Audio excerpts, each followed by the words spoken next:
It's been 20 years since the original Mean Girls released in 2004, and we now have a new iteration.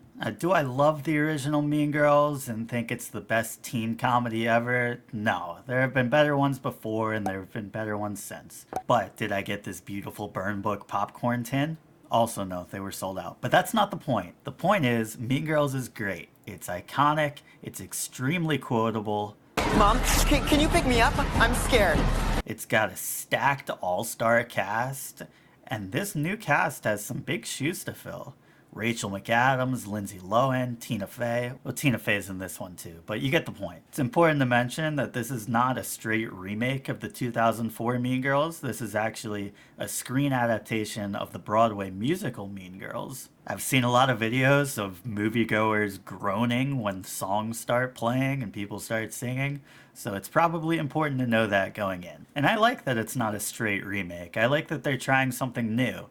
But I wasn't really looking forward to this a ton. But it's Mean Girls. It's a tried and true formula. How bad could it be? Well, no, I'm just kidding. It's fine. It's not bad at all. I thought the humor in this was mostly pretty solid. Sometimes they're trying too hard. For instance, this joke in the trailer. We'll be getting into abstinence, of course, then followed by in the spring, condoms and choking.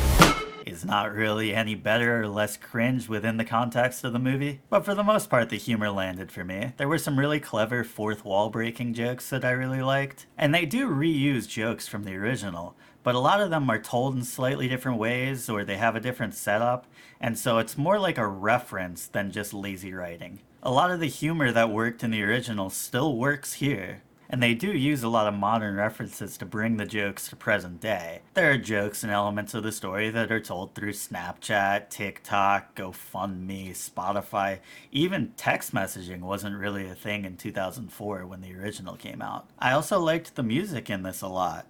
It has a lot of rock influences, which I'm a big fan of, and none of the songs really felt out of place to me at all.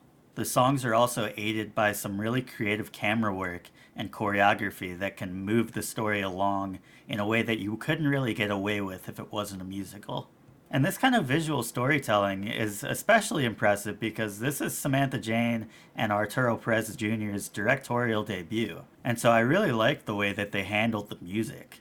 I do think this story is not as tight as the original screenplay. I think the runtime on this is about 20-25 minutes longer than the original, but it kind of comes with the territory of it being a musical, so I didn't really mind the pacing issues too much. I mentioned earlier how stacked the original Mean Girls cast was, and in this iteration, the role of Katie Heron went to Angourie Rice. And they're all doing anal and stuff. Don't say and stuff. Just say they're doing anal. And she gets the impossible task of playing the iconic character that Lindsay Lohan played. And I thought she was excellent. I really think she was a perfect casting choice. I really like how they lean into the social awkwardness and fish out of water aspect of Katie's character more than they did in the original, because it really plays to Rice's strengths. Do you like gum? Sure. Oh, no, I don't have any. I was just...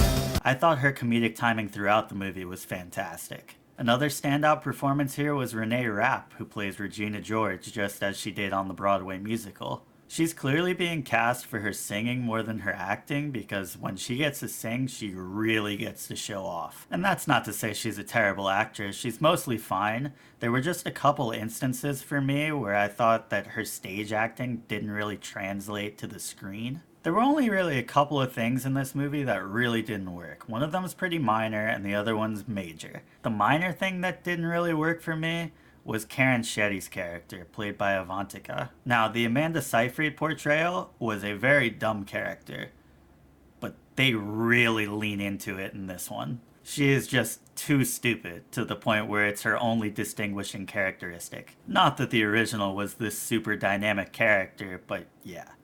This is an example for me of the humor trying too hard. The biggest problem I had with this movie, though, was the tone. This movie as a whole has a super lighthearted tone, and it presents the narrative with a rose-colored tint to it. And that's not something that really changes throughout the movie, and it makes it so that we don't really feel any of the emotional parts. None of the characters' low points really hit, at least not for me. And while I liked the music as a whole, I feel like it was a missed opportunity not to have any of the songs be really somber and melancholy. When a character is at a low point and gets a song, the tone of the song is more, here's how I'm going to solve my problem, instead of establishing why we should care about the problem in the first place. And so if this is your first Mean Girls experience, or you haven't seen the original enough times to really be familiar with these characters' arcs, I don't know if this is a movie for you. I don't really think this movie can stand on its own because of these tone issues. But because I'm someone who has seen the original Mean Girls a lot, I like this movie more than I thought I would.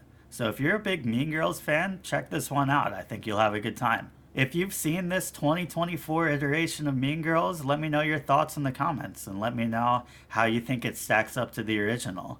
Thanks for watching.